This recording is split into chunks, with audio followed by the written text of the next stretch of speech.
Do not copy my videos or the information provided in the videos, otherwise you will receive a copyright strike.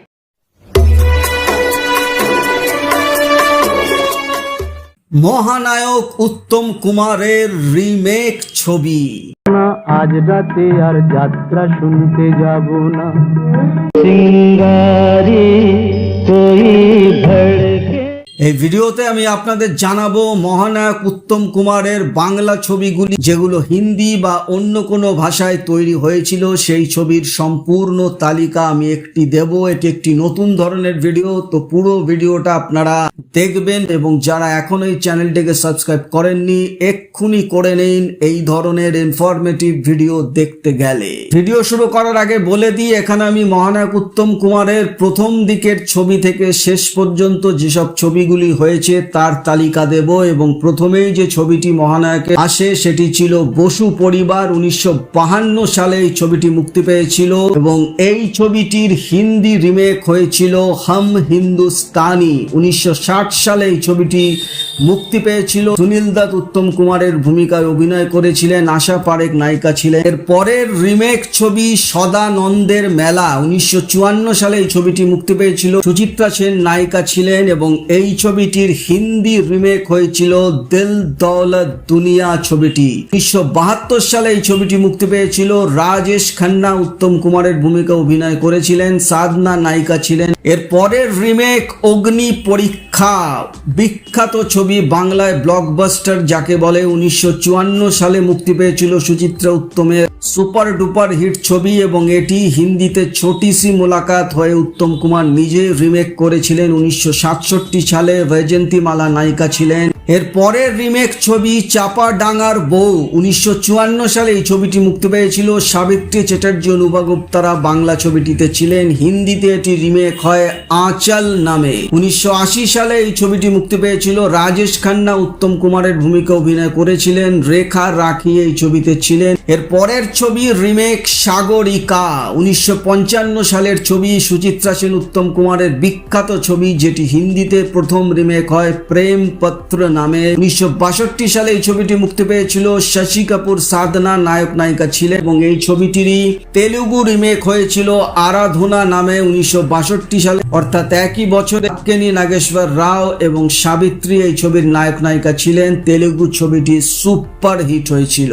এর পরের remake সবার উপরে। 1955 সালের ছবি, সুচিত্রা সেন উত্তম কুমারের সুপার হিট এই ছবিটি রিমেক হয় কালা পানি নামে। 1958 সালে এই ছবিটি মুক্তি পায়, দেবানন্দ মধুবালা নায়ক নায়িকা ছিলেন। পরের ছবি সাহেব বিবি গোলাম। 1956 সালের বিখ্যাত এই ছবিটি রিমেক হয়েছিল। 1962 সালে একই নামে সাহেব বিবি গোলাম। গুরুদত্ত এই ছবিটির নায়ক ছিলেন, উত্তম কুমারের ভূমিকা অভিনয় করেছিলেন, পরিচালকও তিনি ছিলেন, সঙ্গে ওয়াহিদা রহমান মীনা কুমারী ছিলেন। বক্স অফিসে সাহেব বিবি গোলাম হিট করেছিল। এর পরের রিমেক হারানো সুর। 1959 সালের সুপার ডুপার হিট ছবি হারানো সুর রিমেক হয়েছিল প্রেম বন্ধন নামে। 1979 সালে এই ছবিটি মুক্তি পেয়েছিল, রাজেশ খান্না উত্তম কুমারের ভূমিকা অভিনয় করেছিলেন, সুচিত্রা সেন হয়েছিলেন রেখা, সঙ্গে মৌসুমী চ্যাটার্জিও ছিলেন। এর পরের ছবি ঝিন্দের বন্দি। 1961 সালের এই ছবিটি রিমেক হয় বন্দি নামে 1978 সালে, অর্থাৎ উত্তম কুমার এবং সুলক্ষণা পণ্ডিতকে নিয়ে, যদিও বন্দি চলেনি, ফ্লপ করেছিল হিন্দি ছবিটি। এবং এর আরো একটি রিমেক হয়েছিল প্রেম রতন ধন পায়ো 2015 সালে, সলমান খান সোনাম কাপুররা ছিলেন। এর পরের রিমেক ছবি সপ্তপদী, বিখ্যাত উত্তম সুচিত্রার ছবি, 1961 সালে মুক্তি পেয়েছিল এবং এই ছবিটির রিমেক হয়েছিল 2006 সালে প্রতীক্ষা নামে।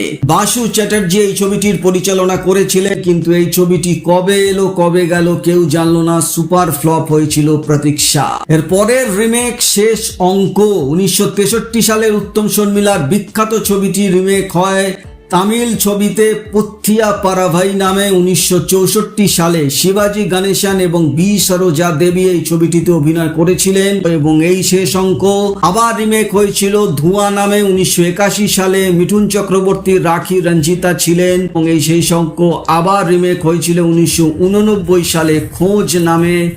ঋষি কাপুর, কিমি কাটকার, নাসিরুদ্দিন শাহ ছিলেন। এর পরের উত্তম কুমারের রিমেক ছবি ভ্রান্তি বিলাস, 1963 সালের বিখ্যাত ভ্রান্তি বিলাস রিমেক হয় দো দুনি চার নামে। 1968 সালে কিশোর কুমার এবং তনুজা এই ছবিতে ছিলেন এবং এরপরে এই ছবিটি আবার রিমেক হয়েছিল অঙ্গুর নামে 1982 সালে, যেখানে সঞ্জীব কুমার উত্তম কুমারের রোলটি করেছিলেন, মৌসুমী চ্যাটার্জি এবং দীপ্তি নাভালও ছিলেন। এর পরের রিমেক ছবি দেয়া নেয়া, 1963 সালের উত্তম কুমার তনুজার সুপারহিট মিউজিক্যাল ছবি দেয়া নেয়া রিমেক হয় অনুরোধ নামে। 1977 সালে রাজেশ খান্না উত্তম কুমারের চরিত্রটি করেছিলেন, সিম্পল কাপাডিয়া তনুজার চরিত্রে অভিনয় করেছিলেন।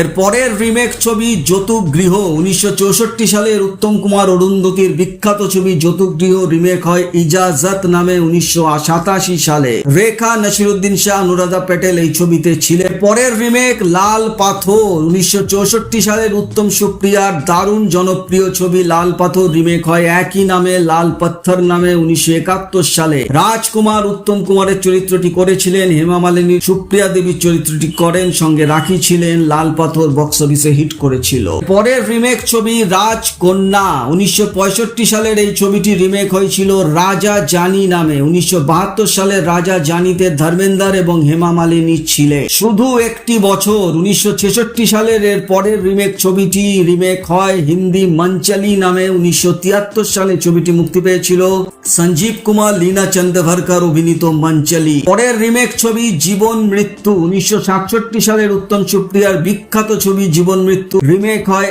একই নামে জীবন মৃত্যু নামে। 1970 সালে ধর্মেন্দ্র এবং রাখি এই ছবিতে অভিনয় করেছিলেন। এর পরের উত্তম কুমারের রিমেক অ্যান্টনি ফিরিঙ্গি, 1967 সালের এই ছবিটি রিমেক হয়েছিল 2001 সালে জাতিস্বর নামে। যদিও এই ছবিটিকে রিমেক বলা যায় না, এর কাহিনীর অ্যাডাপ্টেশন অনুপ্রাণিত বলা যেতে পারে। প্রসেনজিৎ, স্বস্তিকা, যিশু সেনগুপ্তরা ছিলেন। এর পরের রিমেক চিড়িয়াখানা, 1967 সালের ছবিটি রিমেক হয়েছিল ব্যোমকেশ ও চিড়িয়াখানা নামে। 2016 সালে যিশু সেনগুপ্ত, শাশ্বত চ্যাটার্জি এই ছবিতে ছিলেন। পরের রিমেক চৌরঙ্গি, 1968 সালের উত্তম কুমারের বিখ্যাত চৌরঙ্গি রিমেক হয় শাহজাহান রিজেন্সি নামে এবং আবির, পরমব্রত, স্বস্তিকা অভিনীত এই ছবিটি কিন্তু বক্স অফিসে চলেনি, ফ্লপ হয়েছিল। এর পরের রিমেক অপরিচিত, 1969 সালের উত্তম কুমারের এই বিখ্যাত ছবিটি অপরিচিত রিমেক হয়েছিল হিন্দিতে যুগ পুরুষ নামে 1998 সালে। জ্যাকি শ্রফ, নানা পাটেকর, মনীষা কৈরালা ছিলেন।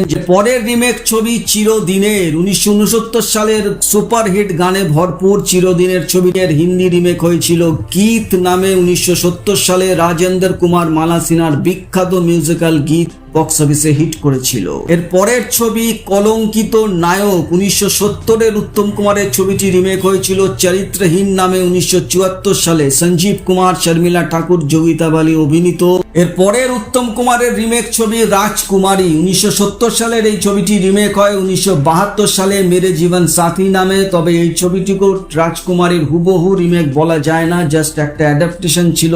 রাজেশ খান্না, তনুজা ছিলেন এই ছবিটিতে। এর পরের রিমেক নিশিপদ্ম, 1970 বিখ্যাত ছবিটি রিমেক হয় অমর প্রেম, 1972 সালে। রাজেশ খান্না, শর্মিলা ঠাকুর অভিনীত। এর পরের রিমেক ছদ্মবেশী, 1971 ছবি চুপকে চুপকেতে রিমেক হয় 1975 সালে। ধর্মেন্দ্র, অমিতাভ বচ্চন, শর্মিলা ঠাকুর, জয়া বচ্চন অভিনীত এই ছবিটিও বক্স অফিসে হিট করেছিল। পরের রিমেক উত্তম কুমারের স্ত্রী, বিখ্যাত ছবি 1972 সালের উত্তম কুমারের চিরস্মরণীয় ছবিটি রিমেক হয়েছিল আয়াস নামে। 1982 সালে শক্তি সামন্ত এই ছবিটি পরিচালনা করেছিলেন। সঞ্জীব কুমার উত্তম কুমারের চরিত্রটি করেন, রতি অগ্নিহোত্রী, অরুণ গোবিন্দরা ছিলেন। এর পরের রিমেক ছবি রোদন ভরা বসন্ত, 1974 উত্তম কুমারের এই ছবিটি রিমেক হয়েছিল একই বছর কসৌটি নামে, অমিতাভ বচ্চন, হেমা মালিনীর। তবে একই বছরের মুক্তিপ্রাপ্ত হওয়ার জন্য একই গল্প নিয়ে এই ছবি দুটি তৈরি হয়েছিল।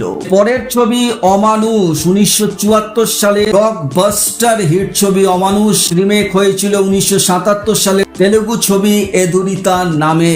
এন টি রামা রাও এবং বাণীশ্রী এই ছবিতে ছিলেন এবং বক্স অফিসে এদুরিতা কবিতাও হিট করেছিল এবং এই ছবিটি মালয়ালম ভাষাতেও রিমেক হয়েছিল 1978 সালে। ইথাউরু মানুসাম নামে মধু এবং শিলা এই ছবির উত্তম কুমার এবং শর্মিলা ঠাকুরের চরিত্রে অভিনয় করেছিলেন। বক্স অফিসে এই ছবিটিও হিট করেছিল এবং এই ছবিটি তামিল ভাষাতেও রিমেক হয় 1978 সালে। থায়াগাম নামে শিবাজি গণেশন উত্তম কুমারের চরিত্রটি করেছিলেন এবং বক্স অফিসে থায়াগামও হিট করেছিল। পরের উত্তম কুমারের রিমেক মৌচাক 1975 সালের বিখ্যাত এই ছবিটি রিমেক হয়েছিল দামাদ নামে 1978 সালে। অমল পালেকার রঞ্জিতা এই ছবিতে ছিলেন। দামাদ একদমই চলেনি, ফ্লপ করেছিল। এর পরের রিমেক সন্ন্যাসী রাজা 1975 সালের এই ছবিটি রিমেক করা হয়েছিল এক যে ছিল রাজা নামে। যিশু সেনগুপ্ত উত্তম কুমারের চরিত্রটি করেছিলেন এবং আমি সেও সখা এটি উত্তম কুমারের শেষ রিমেক ছবি হয়েছিল। এটিও বিখ্যাত ছবি ছিল যেটি রিমেক হয় বেমিসাল নামে 1982 সালে মুক্তিপ্রাপ্ত অমিতাভ বচ্চন, রাখি, বিনোদ মেহর অভিনীত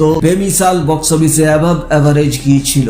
তো উত্তম কুমারের মোট 33টি ছবি হিন্দি, বাংলা, তামিল, তেলুগু, মালায়ালাম মিশিয়ে রিমেক হয়েছিল এবং তার মধ্যে ম্যাক্সিমামই ছবি সেরকম চলেনি। বাংলায় উত্তম কুমারের ছবিগুলো যেরকম জনপ্রিয়তা পেয়েছিল এবং হিন্দিতে হাতে গোনা 4-5টি ছবি ছাড়া সেরকম কোনো ছবি দাগ কাটতে পারেনি। মানে এক কথায় পরিষ্কার, উত্তম কুমার যেটি করতে পেরেছিলেন হিন্দি বা অন্য ভাষার কোনো নায়কই সেই কাজ বা সেই অভিনয় বা সেই ছাপ রাখতে পারেননি সেলুলয়েডের বুকে। তো এই ছিল মহানায়ক উত্তম কুমারের কারিশমা।